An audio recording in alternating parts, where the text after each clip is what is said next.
The Art of Racing in the Rain by Garth Stein, Chapter 39. There was an occasion that summer when Danny found a teaching engagement in Spokane, and via Mike, our faux intercontinental liaison, asked if the twins could take me for the weekend.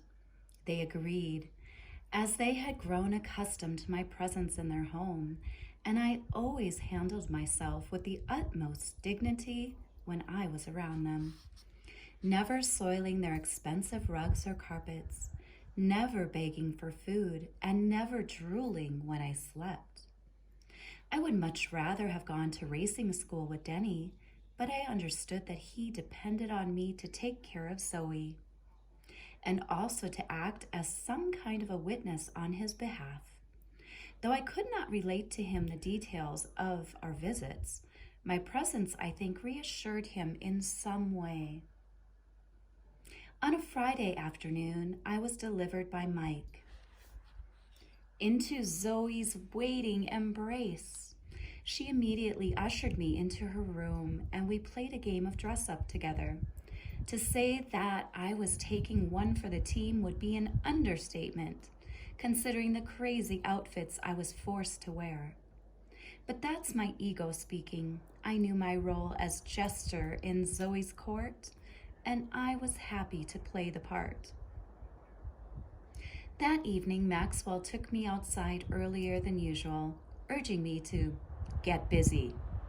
When I came back inside, I was led to Zoe's room, which already had my bed in it.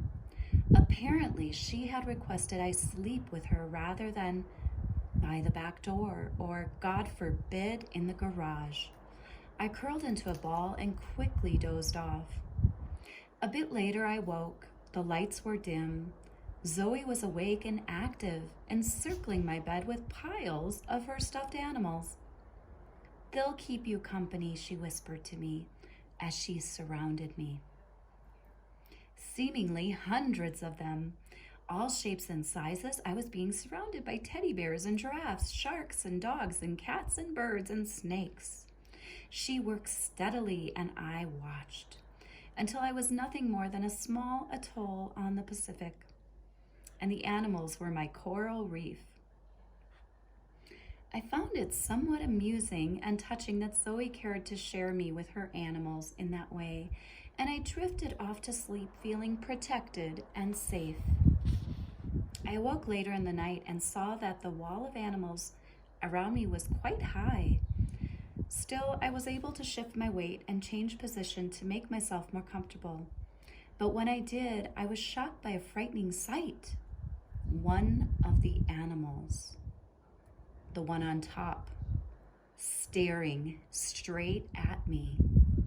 It was the zebra, the replacement zebra, the one she had chosen to fill in for the demon that had dismantled itself before me so long ago. The horrifying zebra of my past. The demon had returned.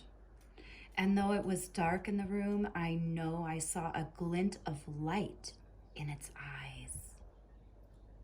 As you can imagine, my sleep that night was sparse. The last thing I wanted was to awaken amid animal carnage because the demon had returned. I forced myself to stay awake, yet I couldn't help but drift off. Each time I opened my eyes, I found the zebra staring at me like a gargoyle. It stood on a cathedral of animals above me, watching. The other animals had no life. They were toys. The zebra alone knew. I felt sluggish all day, but I did my best to keep up, and I tried to catch up on my sleep by napping quietly. To any observer, I'm sure I gave off the impression of being quite contented. However, I was anxious about nightfall, concerned that once again the zebra would torture me with its mocking eyes. That afternoon, as the twins took their alcohol on the deck, as they tended to do, and Zoe watched television in the TV room, I dozed outside in the sun and I heard them. "I know it's for the best," Trish said, "but still, I feel badly for him." It was for the best, Maxwell said. I know, but still. He forced himself on a teenage girl, Maxwell said sternly. What kind of father preys on innocent young girls? I lifted my head from the warm wood of the deck and saw Trish cluck and shake her head. What? Maxwell demanded. From what I hear, she's not that innocent. What you hear? Maxwell blurted. He forced himself on a young girl. That's rape. I know. It's just that the timing of her coming forward is a big coincidence. Are you suggesting that she made it up? No, Trish said. But why did Pete wait to tell us about it until after you complained to him so bitterly that you were certain that we wouldn't get custody of Zoe? I don't care about any of that, Maxwell said, waving her off. He wasn't good enough for Eve, and he's not good enough for Zoe. And if he's stupid enough to get caught with his pants down and his pecker in his fist, you're going to be damn sure I'm going to seize the moment. Zoe will have a better childhood with us. She will have a better moral raising, a better financial raising, and a better family life. And you know it, Trish. You know it. I know, she said, and sipped her amber drink with the bright red cherry drowned at the bottom of the glass. But he's not a bad person. He poured his drink down his gullet and slapped the glass down on the teak table. It's time to start dinner, he said, and he went inside. I was stunned. I, too, had noted the coincidence of the events, and I had been suspicious since the beginning. But to hear the words, the coldness in Maxwell's tone? Imagine this. Imagine having your wife die suddenly of brain cancer. Then imagine having her parents attack you mercilessly in order to gain custody of your daughter. Imagine that they exploit allegations of sexual molestation against you. They hire very expensive and clever lawyers because they have much more money than you have.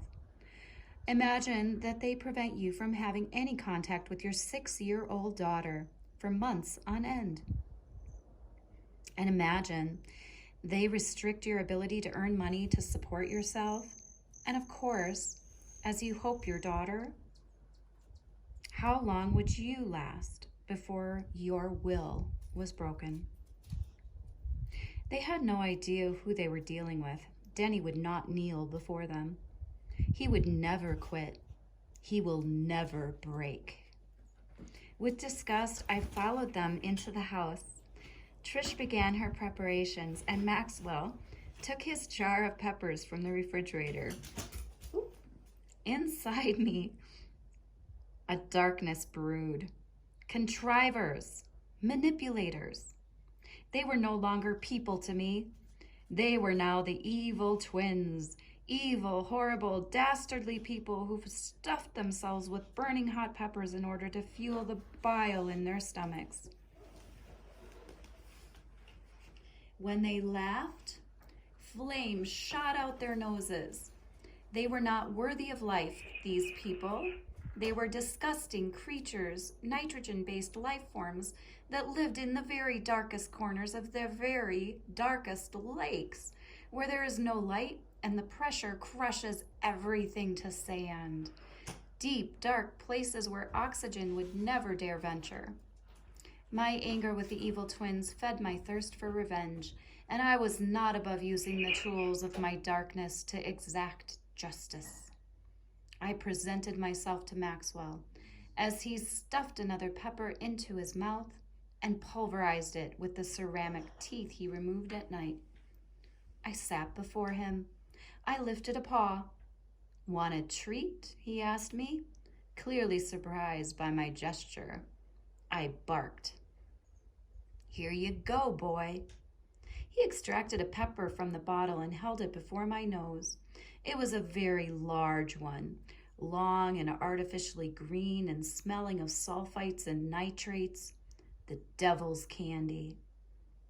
"I don't think those are good for dogs," Trish said. "He likes them," Maxwell countered. My first thought was to take the peppercini and a couple of Maxwell's fingers with it. but that would have caused real problems. I likely would have been euthanized before Mike could return to save me, so I didn't take his fingers. I did, however, take the pepper. I knew it was bad for me, that I would suffer immediate discomfort. But I knew my discomfort would pass, and I anticipated the unpleasant rebound effect, which is what I wanted. After all, I'm just a stupid dog, unworthy of human scorn, without the brains to be responsible for my own bodily functions. A dumb dog. I observed their dinner carefully because I wanted to see for myself. The twins served Zoe some kind of chicken covered in creamy sauce. They didn't know that while Zoe loved chicken cutlets, she never ate them with sauce, and certainly never with cream. She disliked the consistency. When she didn't eat the string beans they served, Trish asked if she would like a banana instead. Zoe replied affirmatively, and Trish made some banana slices, which Zoe barely picked at because they were crudely sliced and speckled with brown spots, which she always avoided. When Denny prepared her bananas for her, he took great care in slicing them in uniform thickness after removing any and all brown spots he could find. And these agents of evil, these supposed grandparents, thought Zoe would be better off with them? Bah! They didn't spend a moment thinking about her welfare. After dinner, they didn't even ask why she hadn't eaten the bananas. They allowed her to leave the table, having eaten almost nothing. Denny would never have allowed that. He would have prepared for her something she liked, and he would have required that she eat a sufficient dinner to continue to grow in a healthy way. All the while I watched, I seethed, and in my stomach a foul concoction steeped.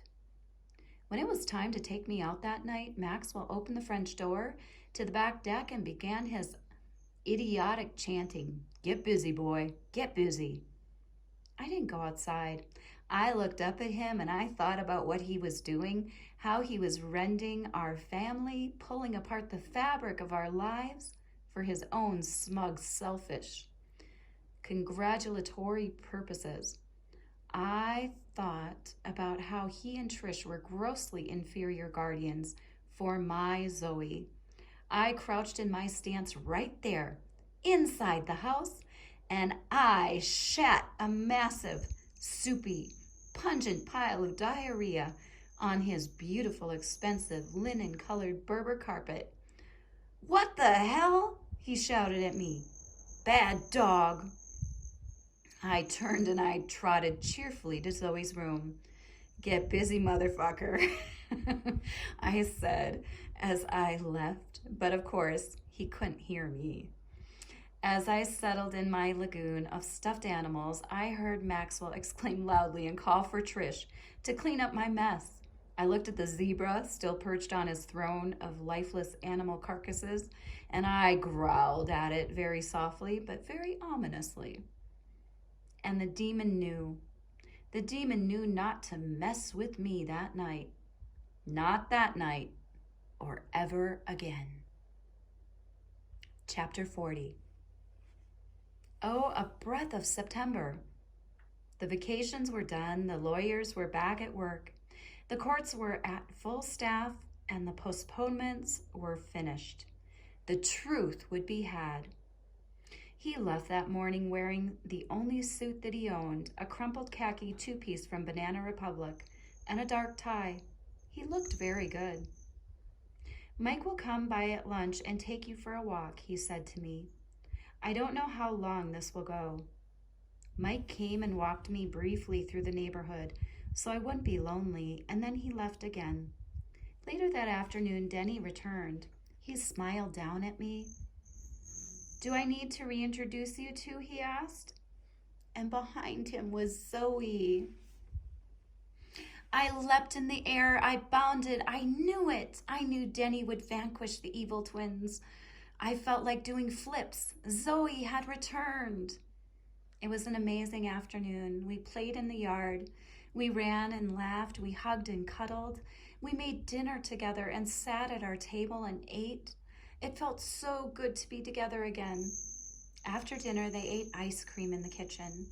"Are you going back to Europe soon?" Zoe asked out of the blue. Denny froze in place. The story had worked so well, Zoe still believed it. He sat down across from her. "No, I'm not going back to Europe," he said. Her face lit up. "Yay," she cheered. "I can have my room back." "Actually," Denny said, "I'm afraid not yet." Her forehead crinkled and her lips pursed, and she attempted to puzzle out his statement. I was puzzled too. "Why not?" she asked. Finally, frustration in her voice. "I want to come home."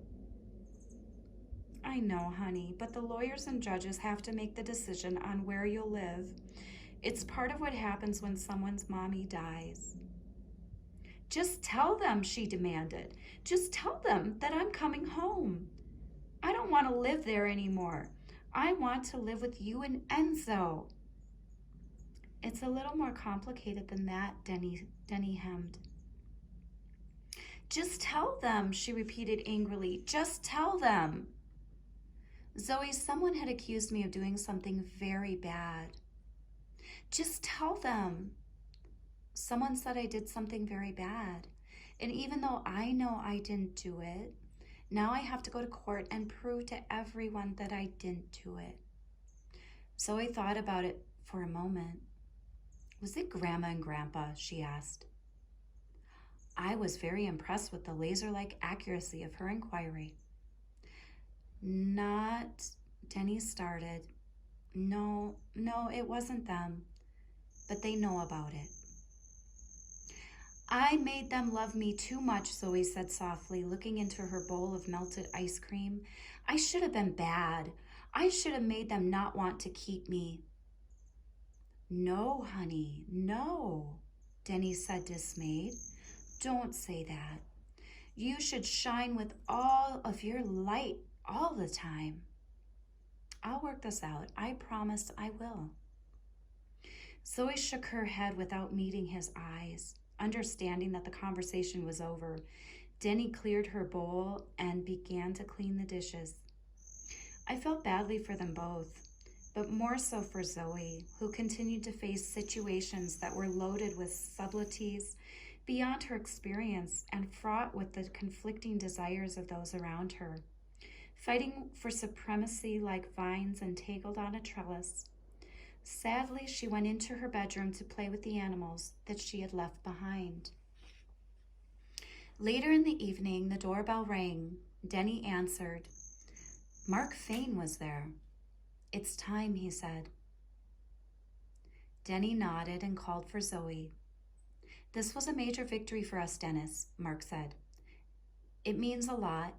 You understand that, right?" Denny nodded, but he was sad, like Zoe. "Every other weekend, Friday after school until Sunday after dinner, she's yours," Mark said. "And every Wednesday you pick her up from school and deliver her before 8 o'clock, right?" "Right," Denny said. Mark Fain looked at Denny for a long time without speaking. "I'm fucking proud of you," he said finally. "I don't know what goes on in that head of yours, but you're a fucking competitor." Denny breathed in deeply. "That's what I am," he agreed. And Mark Fain took Zoe away. She had just returned and she was going away again. It took me some time to fully grasp the situation, but I understood. Ultimately, that the court case earlier in the day was not Denny's criminal trial, but a custody hearing. A hearing that had been delayed over and over, put off for months because the lawyers were going to their houses on Lopez Island with their own families, and the judge was going to Cle Elum, to his ranch. I felt betrayed. I knew that those people, those officials of the court, had no clue as to the feelings I had witnessed that night at the dinner table.